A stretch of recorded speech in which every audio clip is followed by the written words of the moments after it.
Now Benedict is totally smitten with me. Ah, it's a crime to be this beautiful. You're kidding, right? Didn't you notice? He's mine now. If Benedict falls for this woman, everything I've built up will be for nothing. Does Benedict really know what he's doing?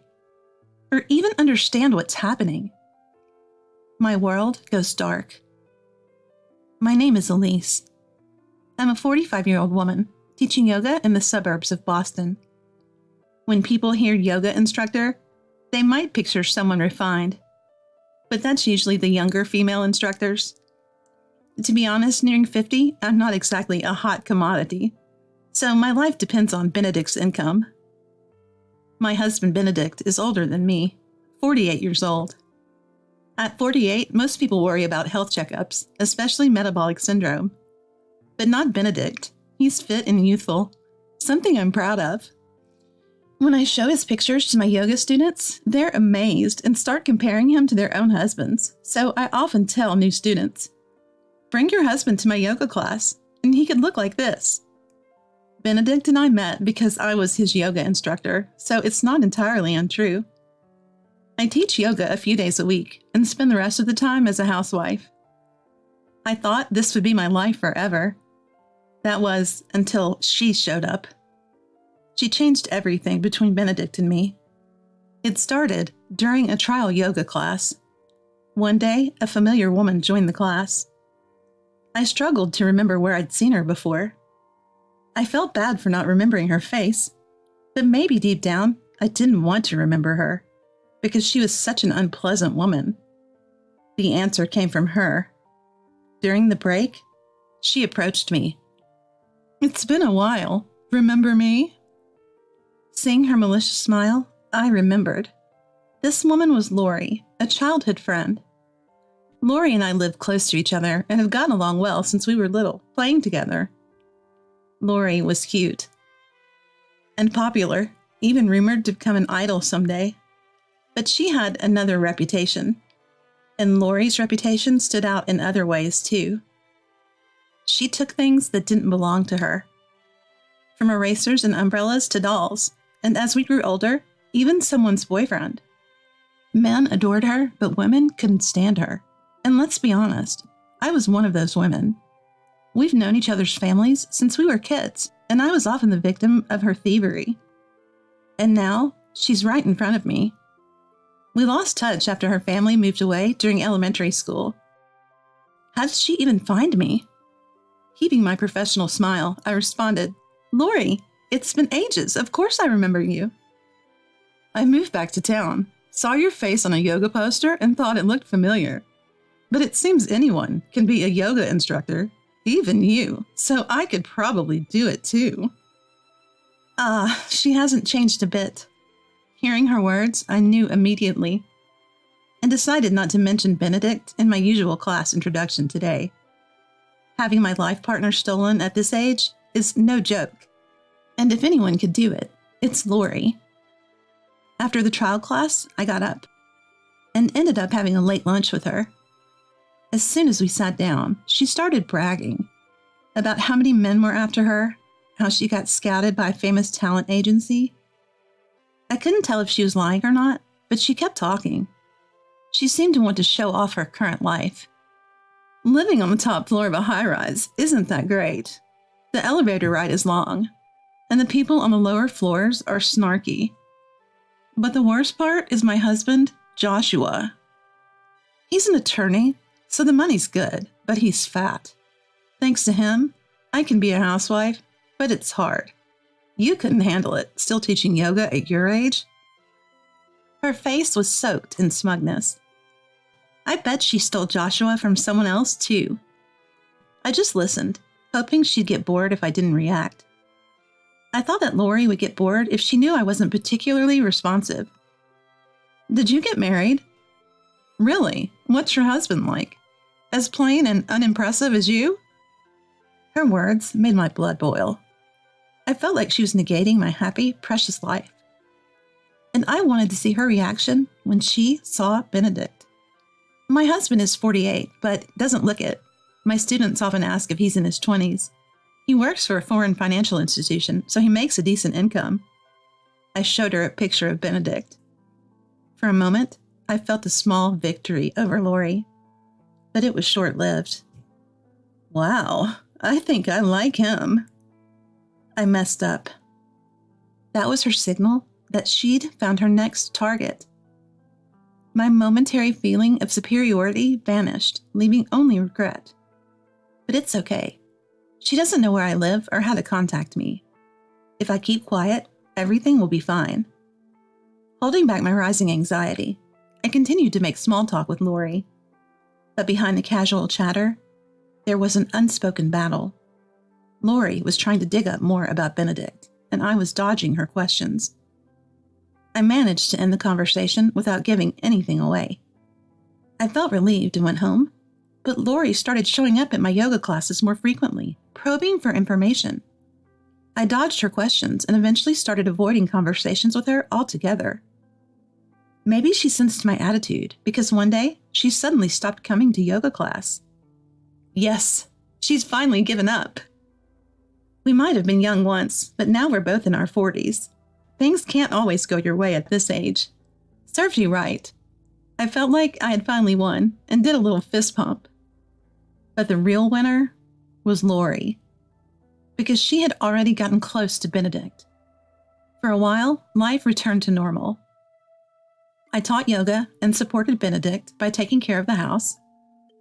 It was so peaceful that I completely forgot about Lori. In hindsight, it was the calm before the storm. While I was enjoying my peaceful days, I noticed that Benedict's behavior had started to change. Sorry, I won't need lunch for a while. I have plans with a client. Or, I'll be late from work, so go ahead and eat dinner without me. Actually, don't make dinner for me. I'll eat out. He used to prioritize home over work. But if it's for work, I can't complain. If Benedict works hard, it might lead to better opportunities for him. So I had no choice but to support him. Around the same time, I started teaching a new evening yoga class, so I didn't have time to think too much about it. So I took Benedict at his word. I was naive to think that both of us getting busier was a good thing. Now that I think about it, I was really stupid. Then one day, Lori showed up in my yoga class again. During the class, she kept giving me the smug look. It's the face I hate the most. After the class, while I was cleaning up, Lori approached me. She said to me with a relaxed smile and a mocking smile, with a mocking tone and a confident smile, she said, "Your husband is really something. He has such elegant table manners, and his dimples when he smiles are so cute. Oh, did you know? He has an interesting beauty mark on his back."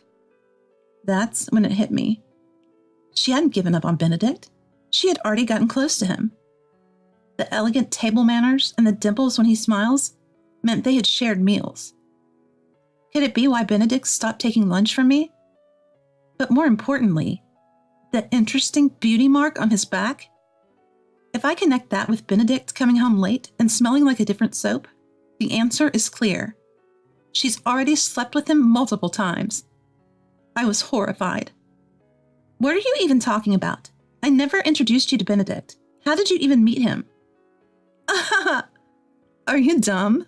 Even if you don't tell me, I can easily find out from other students in the class. You're so naive. I just had to stake out your house for a few days after asking around. And I found out all about your husband, especially since you've been showing off pictures of Benedict. Now he's smitten with me. Ah, it's a curse to be this beautiful. You're lying. Didn't you notice? Benedict is mine now. If Lori takes Benedict from me, everything we've built together will be for nothing. Does Benedict even know what's happening? Is he okay with this? My world went dark, thinking about the days that might be lost and about Benedict. Lori left, laughing so hard she was practically holding her stomach. I was left alone in the class. Calm down. First, I need to talk to Benedict. Maybe it's just Lori's delusion. Above all, I wanted to confirm how Benedict really felt. What will happen to what we've built together? And what do you think of me now? when I confronted Benedict after he came home. He bluntly said, "Sorry, everything Lori said is true. I might have done you wrong, but you're not innocent either. Your cooking is bland, and you never compliment me when I come home from work. You're always ordering me around, telling me to exercise and use this lotion. Lori, on the other hand, is kind. She always says I'm wonderful, and her cooking is delicious." Wait, the seasoning and the exercise? It's all for you? And what about our promises? You said back then. Benedict cut me off and yelled, "Shut up. It's all your fault. You're always bossing me around. I don't need a woman like you anymore." We're married. Can't we talk this out? I have reasons for asking you to. Enough. I'm going to Lori's house tonight. She's kind and doesn't boss me around like you do. With that, Benedict left the house. I was left alone, sighing. I never thought Benedict would feel that way. Sure, I've asked him to do various things. But did he see those as orders? Even though it was all for his sake? Everything I've done for Benedict was just negated by the man himself. But his way of putting it was unfair, blaming everything on me and insisting he's not at fault. And then saying he's going to Lori because she's kind.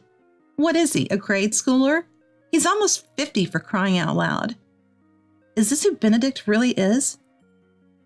I admit I might have been wrong in how I acted, but reflecting on what Benedict just said, my love for him suddenly cooled.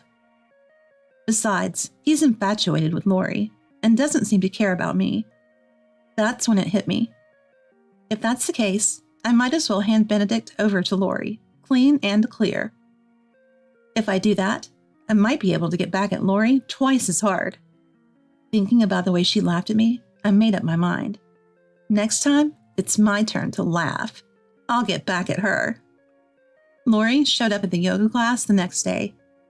Just like yesterday, she looked at me with a smug face throughout the class. Enjoy that look while you can. I told myself that and calmed down.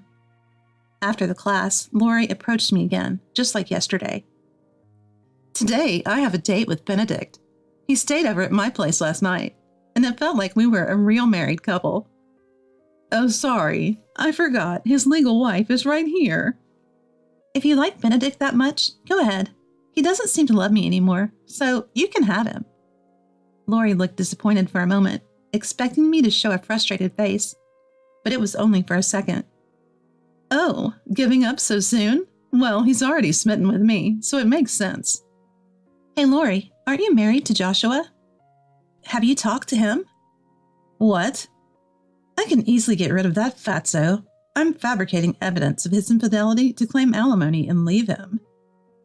Disgusting. That's what I thought. She takes what she wants and discards it when she's done. I feel so sorry for Joshua. Well then, I'll gladly take Benedict. You plain boring women always lose. Spend your lonely age alone. With that declaration of victory, Lori left. Let her say what she wants. That day, I had Benedict sign the divorce papers. He must have already heard about today from Lori. He signed without asking any questions. Watching him, I thought how quickly our happy days had come to an end. But I don't want to have regrets. Before either of us could change our minds, I submitted the signed divorce papers to the court. Now, I'm single. I rented an apartment nearby and started living alone. However, living on just a yoga instructor's salary felt a bit insecure, so I started dipping into my savings. But even while living alone, I was in contact with someone without fearing the future. All I had to do was wait for their response. A few months later, Lori came back to the yoga class. This time, she waited until after the class. She came up to me and suddenly started crying. What's wrong with that man? He was so wonderful at first, but as soon as we got remarried, he started gaining weight and his skin got bad. Now he's just a regular fat old man, and his salary is low. I had high hopes because he said he worked for a famous financial institution. What's going on? Here it comes. This is what I've been waiting for. Holding back a smirk, I calmly responded to Lori. Don't worry. Listen carefully. The reason he was slim and handsome was all due to my meal planning and exercise guidance. Now that he's left me, you've been spoiling him, so he's just reverted to his natural state. That's the real Benedict. And about the foreign financial institutions, it's actually a subsidiary of a related company of foreign financial institutions. I just exaggerated a bit.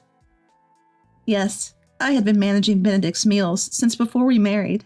I even packed him a balanced lunch every day. I also made sure he ate dinner at home, so I had complete control over his diet. I encouraged him to exercise and even got him to use men's lotion for his skin. All these efforts had helped him maintain a youthful appearance, even in his 40s. But all that ended when we divorced, and his new spouse, Lori, just spoils him. She probably doesn't think about balanced meals or encourage him to exercise. It's only natural he'd revert to his old self, living like that. What? So you're saying he was only good because of you? What's that about? It's fine. If your love is true, he'll become wonderful again. Not that it matters to me. No way. I don't want that fatso. Take him back. I'm amazed at how this woman can talk about people as if they're objects. But of course, I have no intention of taking him back. Too bad. I've already found someone else to marry. Here he is. I showed Lori a photo of my new fiancé on my phone. The man on the screen was a well-built, kind-looking man wearing an attorney badge. What? Who is this guy? He's amazing. Hey, I'm a better match for him than you are. Let's swap, okay? How about Benedict for him? Now it's my turn to laugh out loud. Why don't you ask him yourself? Ask him to marry you. Or, ask him to get back together with you. Because this man is your ex-husband, Joshua. What? How did Joshua turn into such a great guy? You're lying. And I can't stand the idea of you being with such a handsome man. Still saying that, huh? I was utterly amazed. I'm not lying. The person I'd been in contact with while living alone after divorcing Benedict was none other than Lori's ex-husband, Joshua. I was in contact with him, of course, to get back at Lori. First, I dramatically changed Joshua's appearance through meal planning and exercise. Of course, it was all to make Lori regret later. But this revenge is just the first step. The second step is yet to come. Did you forget that Joshua is an attorney? I've already told him about your attempt to fabricate his affair. You should be expecting a lawsuit for damages from him any time now. What? Oh, and from me too. I'm suing you for having an affair with my husband. And of course, I have the best attorney, Joshua. Ugh! It's too late for Lori's small cry. Oh, I almost forgot. Benedict got his current job through a client from my yoga class. I've told them about this whole mess, and they were really disappointed. Who knows what will happen to Benedict's job now? Lori was speechless. I left her standing there and gracefully exited the class. Serves you right. You've taken so much from me, and now you've even taken away my husband. You got what you deserved. After some time, Lori had to pay a hefty sum in damages due to our lawsuits. She had to sell the luxury apartment she got from divorcing Joshua, and now she and Benedict are living in a cheap apartment. Just like I said, Benedict's salary got even lower due to his demotion, and now Lori has to work too. Some of my yoga students work at the same place as her, so naturally I've told them about Lori. My students are all saying things like, "What a terrible woman, Elise. You've been through a lot. We'll make sure she gets what's coming to her. I can't wait to give her a hard time." As for me, I happily remarried Joshua. Thanks to my dedicated meal planning and exercise guidance, he's undergone a dramatic transformation from his previous overweight condition, and is even featured in magazines now. His legal practice is booming, and he's swamped with work, which is a good problem to have. Unlike Benedict, Joshua listens to my advice and appreciates it, so I'm even more motivated to prepare his meals. Oh, and the luxury apartment Lori had to give up? We're living there now. From the windows of our high-rise apartment, the building where Lori and Benedict live looks so small, it's almost laughable. My revenge is complete. From now on, I plan to live a peaceful and happy life with Joshua.